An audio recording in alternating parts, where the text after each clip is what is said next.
ഹരേ കൃഷ്ണ. എല്ലാവർക്കും മാധവത്തിലേക്ക് സ്വാഗതം. നമ്മളെല്ലാവരും സ്ഥിരമായി പറയുന്ന ഒരു പരാതിയാണ്, ഈ കലിയുഗമാണ്, ഈ കലിയുഗത്തിൽ ദുഷ്ടന്മാർക്കാണ് രക്ഷ. അവർക്ക് എല്ലാ ഐശ്വര്യങ്ങളും ഭഗവാൻ കൊടുക്കുന്നു. തെറ്റു ചെയ്യുന്നവർ വീണ്ടും വീണ്ടും തെറ്റു ചെയ്തുകൊണ്ട് എല്ലാ സമൃദ്ധിയോടും കൂടി ജീവിക്കുന്നു. എന്നാൽ മനസാ വാചാ കർമ്മണ പോലും തെറ്റു ചെയ്യാത്ത നമ്മളെപ്പോലെയുള്ള പാവങ്ങൾക്കൊക്കെ എന്നും ദുരിതം മാത്രമാണ് ഫലം. സ്ഥിരമായി എന്നെ അവരിങ്ങനെ ദ്രോഹിച്ചുകൊണ്ടിരിക്കുന്നു, ഞാനിങ്ങനെ ബുദ്ധിമുട്ടിക്കൊണ്ടേയിരിക്കുന്നു. പക്ഷേ എന്നെ ദ്രോഹിക്കുന്ന ഈ മനുഷ്യർക്കൊക്കെ ഭഗവാൻ ഐശ്വര്യം മാത്രമാണ് ഓരോ ദിവസവും വാരിക്കോരി കൊടുക്കുന്നത്. ഞാൻ എത്ര തന്നെ പ്രാർത്ഥിച്ചിട്ടും, എത്ര തന്നെ വ്രതമെടുത്തിട്ടും, എത്ര തന്നെ സൽക്കർമ്മങ്ങൾ ചെയ്യാൻ ശ്രമിച്ചിട്ടും ചെയ്തിട്ടുമൊക്കെ തന്നെ എനിക്ക് യാതൊരു ഐശ്വര്യവും കിട്ടുന്നില്ല. എന്നും തീരാ ദുഃഖം മാത്രമാണ് എനിക്ക് ലഭിക്കുന്നത്. ഇത് സ്ഥിരമായി നമ്മൾ കേൾക്കുന്ന പരാതിയാണ്. എനിക്കുൾപ്പെടെ ഈ പരാതി പല സമയത്തും ഉണ്ടായിട്ടുമുണ്ട്. ഒരു കാര്യം നമ്മൾ മനസ്സിലാക്കണം. ദ്വാപരയുഗത്തിൽ കംസൻ ഉണ്ടായിരുന്നു. ഈ കംസൻ വലിയ ദുഷ്ടനായിട്ടാണ് നമ്മുടെ മുമ്പിൽ ഭാഗവതം വർണ്ണിച്ചു കാണിച്ചിരിക്കുന്നത്, അല്ലേ?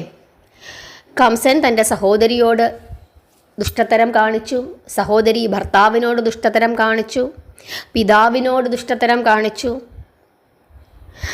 ജനങ്ങളോട് ദുഷ്ടതരം കാണിച്ചു, അനിന്ദ്രവരോട് ദുഷ്ടതരം കാണിച്ചു. അങ്ങനെ ഒരു വലിയ ദുഷ്ടനായിരുന്നു ആര്? കംസൻ. അങ്ങനെ കംസൻ എത്ര കാലം ഈ ദുഷ്ടതരം കാണിച്ച് ജീവിച്ചു. ഒരുപാട് ആളുകൾ കംസനെ കൊണ്ട് ബുദ്ധിമുട്ടി. എത്രയോ വർഷം പിതാവ് ബുദ്ധിമുട്ടി, സഹോദരി എത്ര കഷ്ടപ്പെട്ടു. പ്രസവിച്ച കുഞ്ഞുങ്ങളെ ഒന്ന് കാണാൻ പോലും അനുവദിക്കാതെ നിലത്തടിച്ചു കൊന്നു ദുഷ്ടനായ കംസൻ. അങ്ങനെ ഒരുപാട് കാലം ഒരുപാട് ദുഷ്ടതരം ചെയ്തതിനു ശേഷമാണ് കംസന് ഒരു നാശം സംഭവിച്ചത്. അത്രയും കാലം കംസൻ ജീവനോടിരുന്ന അത്രയും കാലം കംസനെ കൊണ്ട് ധാരാളം ആളുകൾ ഒരുപാട് ദുഃഖം അനുഭവിച്ചു. അതുപോലെ ധാരാളം അസുരന്മാരെ നമുക്ക് പുരാണങ്ങളിൽ കാണാനായിട്ട് പറ്റും. ഇവരൊക്കെ തന്നെ വളരെ കാലം സാധുക്കളായ ജീവികളെ എല്ലാവരെയും വളരെയധികം ഉപദ്രവിക്കുകയാണ് ചെയ്തത്. അപ്പോൾ അവരൊക്കെ എന്ത് തെറ്റ് ചെയ്തിട്ടാണ് ഇത്തരത്തിലുള്ള ഉപദ്രവം അവർക്ക് ലഭിച്ചത്? എന്തിനാണ് ഇത്രയും കാലം കംസനെ കൊണ്ട് ഈ ദുഷ്ടതരം കാണിപ്പിക്കാനായിട്ട് ഭഗവാൻ അനുവദിച്ചത്? ഇതൊക്കെ ഒരു ചോദ്യങ്ങളാണ്, അല്ലേ? നമ്മൾ ആലോചിക്കുക. ഒരു വ്യക്തി അയാൾ ജനിച്ചപ്പം മുതൽ അയാൾക്ക് പലതരത്തിലുള്ള ബുദ്ധിമുട്ടുകളാണ് അയാളുടെ ജീവിതത്തിൽ ഉണ്ടായിക്കൊണ്ടിരുന്നത് എന്ന് കരുതുക. അപ്പോൾ അയാൾ ചിന്തിക്കും, ചെറുപ്രായത്തിൽ ചിലപ്പോൾ പട്ടിണി ഉണ്ടാവാം, അതല്ലെങ്കിൽ രോഗങ്ങൾ കൊണ്ടുള്ള കഷ്ടപ്പാടുകളായിരിക്കാം, അതല്ലെങ്കിൽ അച്ഛൻ്റെ മദ്യപാനമാകാം. ഇങ്ങനെ പലതരത്തിലുള്ള ബുദ്ധിമുട്ടുകൾ ഒരാൾക്ക് തൻ്റെ ചെറുപ്രായത്തിൽ ഉണ്ടാകാം. അപ്പോൾ അയാൾ എന്താ ചിന്തിക്കുന്നത്? എങ്ങനെയെങ്കിലും കഷ്ടപ്പെട്ട് പഠിക്കാം, പഠിച്ചിട്ട് നല്ലൊരു ജോലി സമ്പാദിക്കാം, എന്നിട്ട് ഒരു നല്ല കല്യാണമൊക്കെ കഴിക്കാം, അപ്പോൾ എനിക്ക് സുഖമായി ജീവിക്കാനായിട്ട് സാധിക്കും എന്ന് കരുതുന്നു. പക്ഷേ ഇയാൾ പഠിക്കാനൊക്കെ ആയിട്ട് ശ്രമിക്കുന്നു, പഠിക്കുന്നൊക്കെയുണ്ട്. പക്ഷേ പ്രതീക്ഷിച്ച പോലെ അയാൾക്ക് ജോലി ലഭിക്കുന്നില്ല. വിവാഹം കഴിക്കുന്നു, അതും വേണ്ടതുപോലെ വിജയിക്കുന്നില്ല. ഇങ്ങനെ കഷ്ടപ്പെട്ട് അയാൾ ചെറുപ്രായം മുതൽ ഇങ്ങനെ ജീവിക്കുകയാണ്. അവസാന കാലത്ത് മക്കളൊക്കെ ചിലപ്പോൾ രക്ഷപ്പെടാം, ചിലപ്പോൾ അതും നടന്നില്ല എന്ന് വരാം.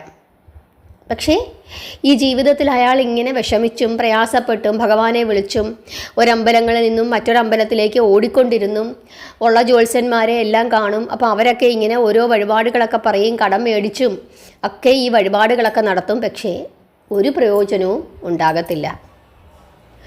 നമ്മുടെ തൊട്ടടുത്തുള്ള വീട്ടിലെ ഒരാൾ കാണും, അയാൾ 24 മണിക്കൂറും മറ്റുള്ളവരുടെ ദോഷവും പറഞ്ഞ് നമ്മളെ ഉപദ്രവിച്ച് അങ്ങനെ ജീവിക്കുകയായിരിക്കും.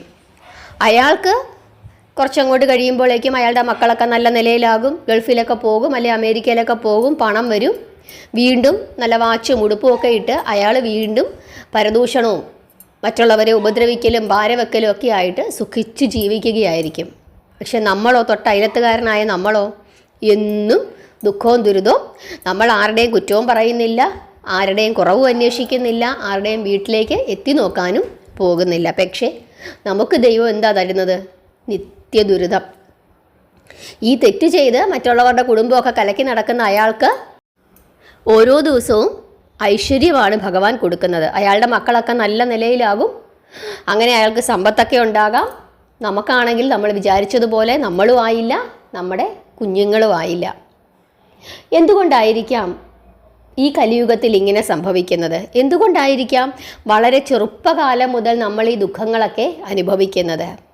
ഒരൊറ്റ ഉത്തരമേ ഉള്ളൂ: കർമ്മഫലം. നമ്മൾ മുൻജന്മങ്ങളിൽ ചെയ്ത കർമ്മങ്ങളുടെ ഫലമാണ് ഈ ജന്മത്തിൽ നമ്മൾ അനുഭവിക്കുന്നത്. ഇപ്പം നമ്മൾ വലുതായി കഴിഞ്ഞിട്ട് നമ്മളൊരു തെറ്റ് ചെയ്തു, ആ തെറ്റിൻ്റെ ഫലം നമ്മൾ അനുഭവിക്കുകയാണെങ്കിൽ നമ്മൾ പറയാം നമ്മുടെ പ്രവൃത്തി ദോഷം, ഇപ്പോൾ നമ്മൾ ചെയ്ത പ്രവൃത്തിയുടെ ദോഷം കൊണ്ടാണ് നമുക്ക് ഈ പ്രശ്നങ്ങൾ ഉണ്ടാകുന്നതെന്ന്. പക്ഷേ വളരെ ചെറുപ്രായത്തിലെ നമ്മൾ ഒരു മദ്യപാനിയായ അച്ഛൻ്റെ മകളായി അല്ലെങ്കിൽ മകനായി ജനിച്ചിട്ട് ആ ദുരിതം മുഴുവൻ അനുഭവിക്കുകയാണെങ്കിൽ അത് ആരുടെ തെറ്റുകൊണ്ടാണ്? നമ്മളുടെ തെറ്റുകൊണ്ടാണോ? നമ്മൾ എന്തെങ്കിലും തെറ്റ് ചെയ്തിട്ടാണോ ആ കുടുംബത്തിൽ വന്ന് നമ്മൾ ജനിച്ചത്? ഈ ജന്മത്തിൽ നമ്മൾ തെറ്റ് ചെയ്തോ? ഇല്ല. നമ്മുടെ മുൻജന്മങ്ങളിൽ നമ്മൾ ചെയ്ത തെറ്റിൻ്റെ ഫലമാണ്, നമ്മുടെ കർമ്മഫലമാണ് ഈ ജന്മം മുഴുവനും നമ്മൾ എന്ത് ചെയ്യുന്നത്? അനുഭവിച്ച് തീർക്കുന്നത്. അപ്പം നമുക്ക് എന്തെങ്കിലും പ്രശ്നങ്ങളും ദുരിതങ്ങളും പ്രയാസങ്ങളും ഒക്കെ വരുന്നുണ്ടെങ്കിൽ നിങ്ങൾ ഒരു കാര്യം മാത്രം ഓർക്കുക: ഇത് നമ്മുടെ കർമ്മഫലമാണ്. അത് മനസ്സിലാക്കിയിട്ട് വേണം നമ്മൾ ജീവിക്കാൻ.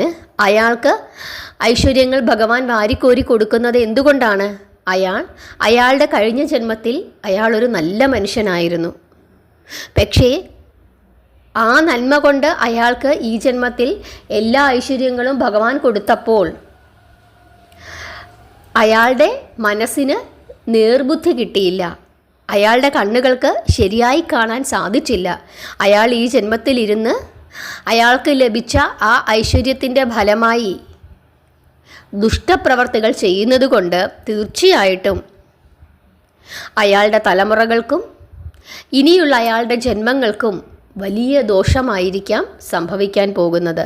പക്ഷേ നമ്മുടെ കാര്യമാണെങ്കിൽ ഈ ജന്മത്തിൽ നമ്മൾ ഈ ദുഃഖങ്ങളും പ്രയാസങ്ങളും ഒക്കെ അനുഭവിക്കുകയും ഭഗവാനോട് നിരന്തരം പ്രാർത്ഥിച്ച് യാതൊരു തെറ്റും നമ്മളെ കൊണ്ട് അറിഞ്ഞോ അറിയാതെയോ ചെയ്യിക്കരുതേ എന്ന് ഭഗവാനോട് പ്രാർത്ഥിച്ച് തെറ്റുകൾ ചെയ്യാതെ പരമാവധി ഭഗവാൻ തന്ന ഈ ശിക്ഷ അനുഭവിച്ചു തീർത്ത് മുമ്പോട്ട് പോവുകയാണെങ്കിൽ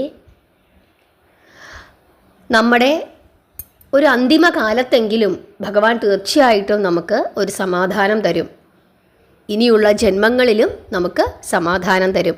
നമ്മളൊരു കാര്യം മനസ്സിലാക്കുക: നമുക്ക് ആരോഗ്യമുള്ളപ്പോൾ നമുക്ക് ദുഃഖങ്ങളും പ്രയാസങ്ങളും ഒക്കെ തന്നാലും നമുക്ക് ആരോഗ്യമില്ലാത്ത സമയത്ത് ദുഃഖങ്ങളും പ്രയാസങ്ങളും ഭഗവാൻ തരരുതേ എന്നാണ് നമ്മൾ പ്രാർത്ഥിക്കേണ്ടുന്നത്. കാരണം നമുക്ക് ആരോഗ്യമുള്ളപ്പോൾ എന്തെങ്കിലും പ്രശ്നങ്ങളൊക്കെ വന്നാൽ നമുക്ക് അതിനെ തരണം ചെയ്യാനുള്ള ശാരീരികമായ ഒരു കരുത്ത് നമുക്കുണ്ടാകും, മാനസികമായ കരുത്തും നമുക്ക് ഉണ്ടാകും. എങ്ങനെയെങ്കിലും ഓടി നടന്ന് ആ പ്രശ്നങ്ങളൊക്കെ പരിഹരിക്കാൻ നമുക്ക് സാധിക്കും. പക്ഷേ നമ്മൾ ആരോഗ്യമില്ലാത്ത അവസ്ഥയിലാണ് ഇരിക്കുന്നത്, അതായത് നമ്മുടെ വൃദ്ധാവസ്ഥയിൽ നമുക്ക് ദുരിതങ്ങൾ തന്നാൽ ശരിക്കും നമ്മൾ കഷ്ടപ്പെടും. അതുകൊണ്ട് ഒരു മനുഷ്യന് വയസ്സുകാലത്ത് ആപത്തുകളൊന്നും സംഭവിക്കാതെ ഇരിക്കാൻ വേണ്ടിയിട്ടാണ് അവൻ പ്രാർത്ഥിക്കേണ്ടുന്നത്. ആ സമയത്ത് നമുക്ക് ദുരിതങ്ങളുണ്ടായാൽ നമ്മൾ ചിന്തിക്കുന്നതിലും അപ്പുറമായിരിക്കും നമുക്കുണ്ടാകുന്ന ദുരനുഭവം. നമുക്ക് വന്നിരിക്കുന്ന ഈ ദോഷങ്ങളൊന്നും തന്നെ ഒരു പൂജയും ഒരു മന്ത്രവും ഒന്നും ചെയ്തുകൊണ്ട് നമുക്ക് മാറ്റാനായിട്ട് സാധിക്കുകയില്ല. അതുകൊണ്ട് തന്നെ അനാവശ്യമായി അവിടെ ഇവിടെ ഓടി നടന്ന് അനാവശ്യമായി പണം മുടക്കി ഇപ്പം തന്നെ സാധിച്ചു തരാം, ഇപ്പം തന്നെ ഇത്രയും രൂപ തന്ന് ഈ കാര്യങ്ങളൊക്കെ ചെയ്തു കഴിഞ്ഞാൽ ഇപ്പം തന്നെ നിങ്ങളുടെ പ്രശ്നങ്ങളൊക്കെ മാറ്റിത്തരാം എന്നൊന്നും ആരെങ്കിലും പറയുന്നത് കേട്ട് യാതൊരു കാരണവശാലും അതിൻ്റെ പുറകിനൊന്നും പോകരുത്. ഭഗവാനോട് പ്രാർത്ഥിക്കുക. നമ്മളെ കൊണ്ട് പറ്റുന്ന വഴിപാടുകൾ, നമ്മുടെ മനസ്സിൽ തോന്നുന്ന വഴിപാടുകൾ ഭഗവാന് സമർപ്പിച്ച്, നമ്മുടെ കയ്യാൽ മാലയൊക്കെ കെട്ടി ഭഗവാന് സമർപ്പിച്ച്, നാമം ജപിച്ച് പ്രാർത്ഥിച്ച് നമ്മുടെ പ്രശ്നങ്ങൾക്ക് പരിഹാരമുണ്ടാക്കി തരയണമേ എന്ന് പ്രാർത്ഥിക്കുന്നതല്ലാതെ അന്ധവിശ്വാസത്തിന് ആരും തന്നെ അടിമപ്പെടരുത്. ഒരു കാരണവശാലും നമ്മുടെ കർമ്മഫലമായി നമ്മൾ അനുഭവിക്കുന്ന ദോഷങ്ങൾക്കൊന്നും തന്നെ ഇനി എത്ര മന്ത്രവാദം ചെയ്താലും എത്ര പൂജകൾ ചെയ്താലും അതിനൊന്നും ഒരു ശമനമുണ്ടാവുകയില്ല. അത് നിങ്ങൾ ഉറപ്പിച്ച് വിശ്വസിച്ചോളൂ.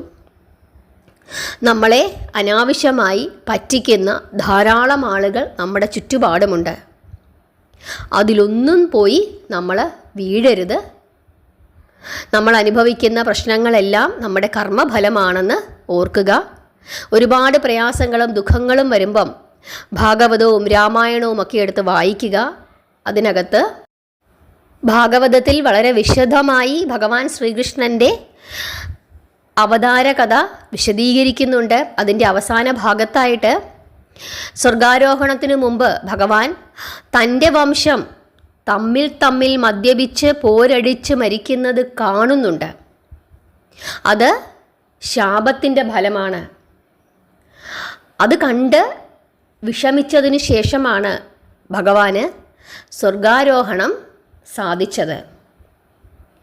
അതിനേക്കാൾ ദുഃഖിതനായ മറ്റൊരു മനുഷ്യനുണ്ട്. ആരാണ്? രാമായണത്തിൽ ഭഗവാൻ ശ്രീരാമൻ.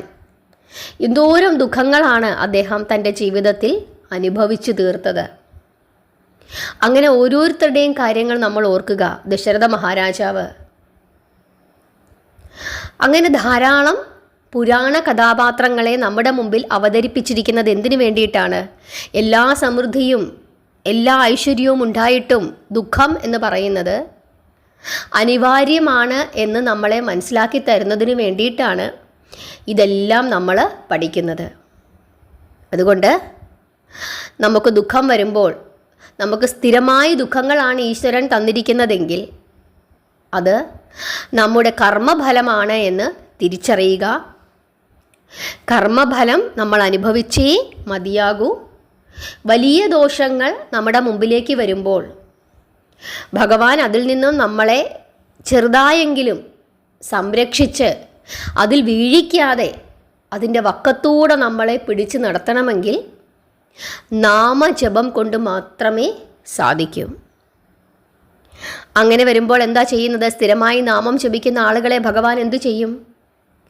വലിയ ദുഃഖമൊക്കെ ആയിരിക്കാം നമുക്ക് ഉള്ളത്, പക്ഷേ ആ ദുഃഖത്തിൽ നിന്നും നടന്നു കയറുന്നതിന് ഒരു മാനസികമായ കരുത്ത് ഭഗവാൻ നമുക്ക് തരും. ഒരു കുന്നുണ്ടെങ്കിൽ ഒരു കുഴിയുണ്ട്, ഒരു കുഴിയുണ്ടെങ്കിൽ ഒരു കുന്നുണ്ട് എന്ന് നമ്മൾ മനസ്സിലാക്കുക. ആ കുഴിയും കുന്നുമൊക്കെ താണ്ടി നമ്മൾ മുമ്പോട്ട് പോകണം. അതിനുള്ള കരുത്ത് നമുക്കുണ്ടാക്കി തരുന്നത് ആരാണ്? സാക്ഷാൽ വൈകുണ്ഠപതിയായ ശ്രീഹരി വിഷ്ണുവാണ്, ഭഗവാനാണ്, അമ്മ മഹാമായയാണ് എന്ന് നമ്മൾ ഓർക്കുക. ഭഗവാനെ നിരന്തരം പ്രാർത്ഥിക്കുക. വന്നു ചേരുന്ന ദുരിതങ്ങളെല്ലാം നമുക്ക് വന്നു ചേരേണ്ടതാണ് എന്ന് വിശ്വസിക്കുക. ഈ ദുരിതങ്ങളെല്ലാം താണ്ടി മുമ്പോട്ട് നടക്കുന്നതിനായി നമ്മളെ സഹായിക്കണമേ, തെറ്റുകളിലേക്ക് നമ്മളെ കൊണ്ടുചെന്നെത്തിക്കരുതേ എന്ന് പ്രാർത്ഥിച്ചുകൊണ്ടേയിരിക്കുക. അന്ധവിശ്വാസങ്ങളിൽ പെടാതിരിക്കുക. നാമം ജപിക്കുക. ഹരേ കൃഷ്ണ.